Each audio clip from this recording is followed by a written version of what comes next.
Neuro pulmo and centre for surgical excellence Sai Deepa multi speciality hospital Chandanagar Hyderabad. భారతదేశ ఇంధన చరిత్రలో ఒక సరికొత్త అధ్యాయం మొదలవుతోంది.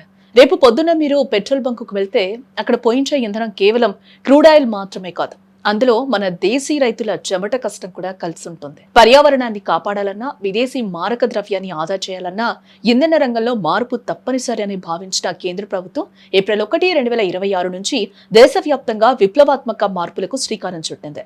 ఇకపై మన వాహనాల ఇంజిన్లలో పాత పెట్రోల్ స్థానంలో మరింత పవర్ఫుల్, పర్యావరణ హితమైన E20 ఇంధనం మండనుంది.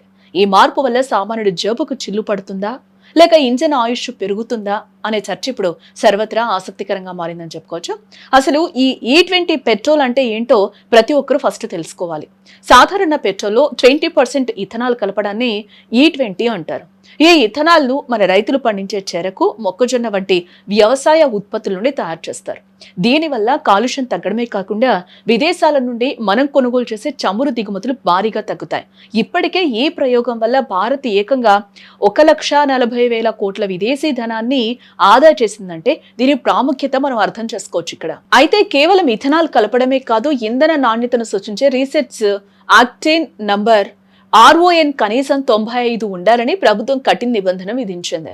సాధారణంగా ఇంధనం ఇంజిన్ లోపల ఎంత స్థిరంగా మండుతుందో చెప్పే కొలమానమే ఈ ఆక్టేన్ నంబర్.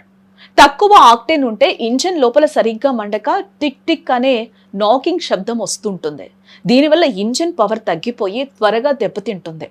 బట్ ఇథనాల్కు సహజంగానే 108 రాన్ ఉంటుంది కాబట్టి దీన్ని కలపడం వల్ల పెట్రోల్ మరింత శక్తివంతంగా మారుతుందనేది అర్థమవుతుంది ఇక్కడ. కానీ ఇక్కడ ఒక చిన్న చిక్కొచ్చి పడింది. పాత వాహనాల పరిస్థితి ఏంటనేది ఇప్పుడు $1 మిలియన్ ప్రశ్నగా మిగిలిపోతుంది. 2023-25 తర్వాత తయారైన కొత్త వాహనాలు ఈ E20 ఇంధనానికి అనుగుణంగానే కంపెనీలు డిజైన్ చేశాయి కాబట్టి వాటికి ఎలాంటి ఇబ్బంది అయితే ఉండదు. బట్ పాత వాహనాల విషయంలో మాత్రం కొన్ని జాగ్రత్తలు తప్పు. పాత ఇంజన్లలో ఈ కొత్త నిబంధన వాడటం వల్ల మైలేజీ సుమారు 3-7% వరకు తగ్గే అవకాశం ఉందని నిపుణులు హెచ్చరిస్తూ ఉన్నారు. అంతేకాకుండా ఇథనాల్ ప్రభావం వల్ల పాత వాహనాల్లోని రబ్బరు పైపులు లేదా ప్లాస్టిక్ భాగాలు త్వరగా అరిగిపోయే ప్రమాదం ఉంది. అందుకే పాత బండ్లు ఉన్నవారు క్రమం తప్పకుండా సర్వీసింగ్ చేయించుకోవడం చాలా అవసరం.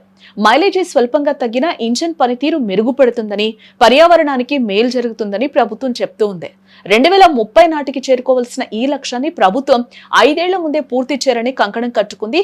ఏప్రిల్ 2026 నుంచి మనం పోయించే పెట్రోల్ స్వచ్ఛమైన గాలికి, రైతు సంక్షేమానికి ఒక హామీలా నిలవనుంది.